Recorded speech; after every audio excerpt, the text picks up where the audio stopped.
இப்ப கூட உன்னை காப்பாத்துறதுக்காக தான் நான் உன் அக்காவா ஓடி வந்திருக்கேன். நான் இப்போ ஒரு ஆபீசர் கிடையாது, உன்னோட அக்கா. உன்னை காப்பாத்துறதுக்காக தான் நான் ஓடி வந்திருக்கேன் காவியா. என்ன புரிஞ்சுக்கோ காவியா.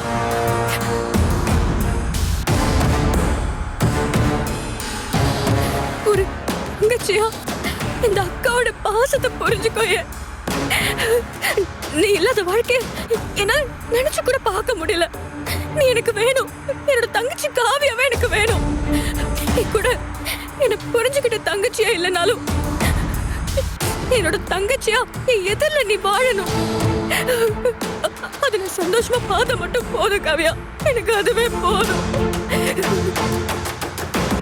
இங்க பாரு, விக்ரம் இல்ல அந்த யமனே வந்தா கூட உன்னை நான் கொடுக்க மாட்டேன் காவியா. ப்ளீஸ் காவியா, காவியா உன் உயிரை கட்டியா புடிச்சுக்கோ காவியா. நான் உன்னை காப்பாத்திடுவேன்.